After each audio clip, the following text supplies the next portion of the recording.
Bonjour mes chers lecteurs, je reviens sur mes écrits du moment. En ce moment, je suis vraiment créative. J'ai écrit beaucoup de romans ces dernières années. J'ai écrit le roman Neige éternelle. J'ai aussi écrit le livre Elisabeth, qui parle de mon voyage en Nouvelle-Zélande. J'ai écrit Contes et légendes de Thonon. J'ai écrit le livre sur le Portugal, le livre sur l'Angleterre. Vous voyez, j'ai une grande créativité. Je vais vous parler aujourd'hui de mon livre sur l'espérance. Je vais vous lire la préface notamment et peut-être quelques passages. Pas tous les livres, enfin pas tout le livre parce qu'il est très long. Il fait 74 pages, mais je vous lirai au moins la table des matières et peut-être les enjeux du livre en fait. Voilà. Donc le livre L'Espérance, je l'ai écrit dans le cadre de mon pèlerinage. C'est un livre qui revisite mes archétypes religieux, pourquoi j'ai reçu la confirmation religieuse. C'est un livre qui est touchant, qui rappelle mon rapport à Dieu, mon rapport à la spiritualité, qui a été très présente ces dernières années, parce que j'ai vécu des injustices terribles, des choses très très dures pour une femme. Je ne vais pas rentrer dans les détails, mais voilà, j'ai vécu des choses très très difficiles, qui m'ont beaucoup fragilisée, qui m'ont isolée et qui m'ont fait sentir parfois de la tristesse, de la honte, de l'isolement, de la peur, des choses difficiles.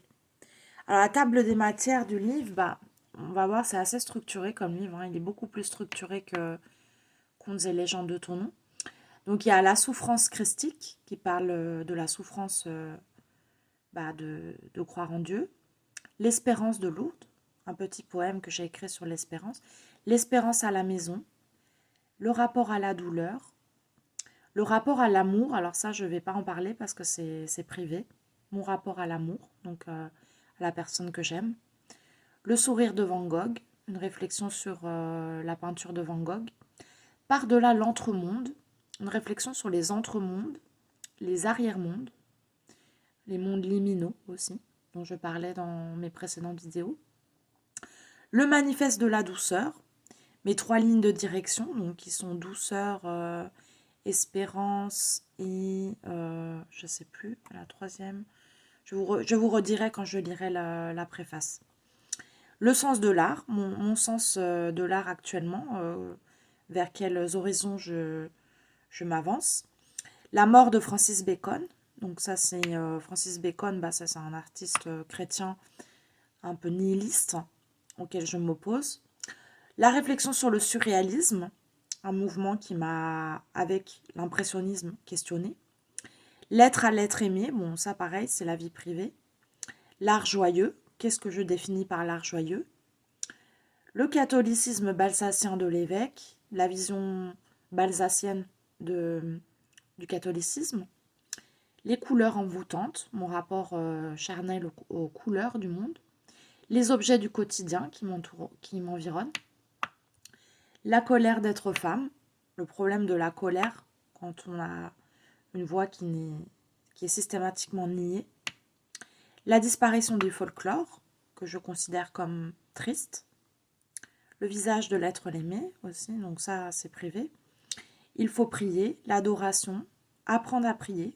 Qu'est-ce que ça veut dire apprendre à prier? Lire les textes, la confession dans le rapport à Dieu.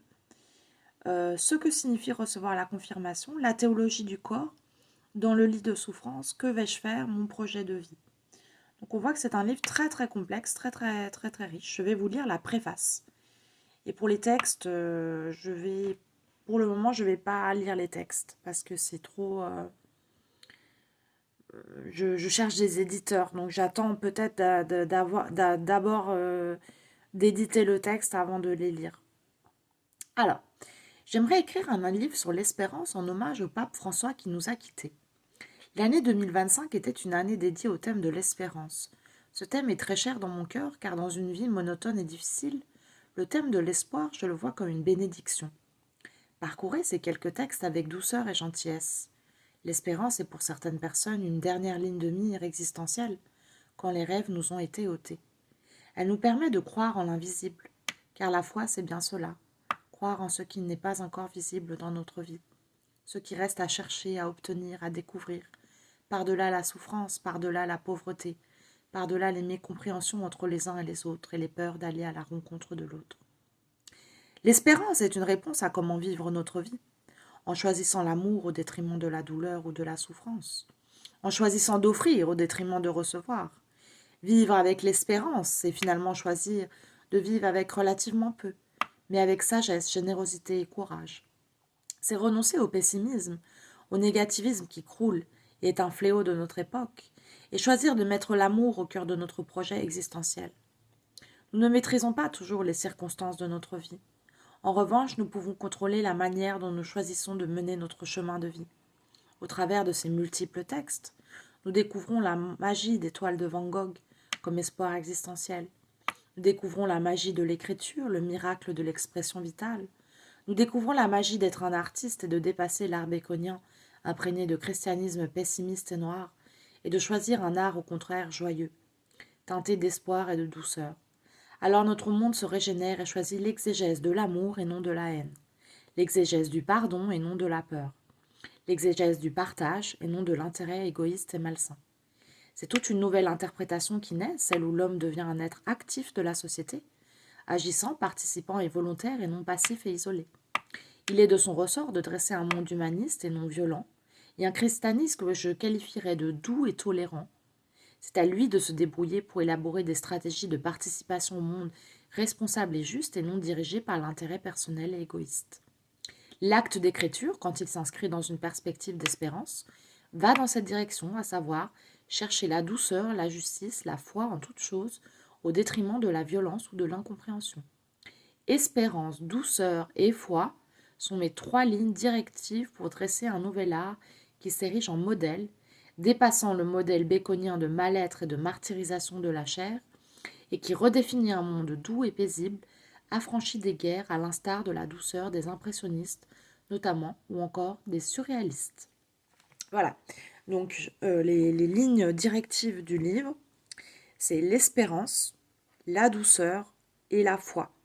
Ce sont ces 3 lignes de conduite que j'applique dans mon rapport à Dieu, dans mon rapport à la foi et aussi dans ma vie personnelle. Voilà, si ce livre vous intéresse, sachez que je peux vous l'envoyer. Il n'est pas encore édité, je cherche des éditeurs. C'est difficile de trouver des éditeurs, mais je ne perds pas espoir. À bientôt!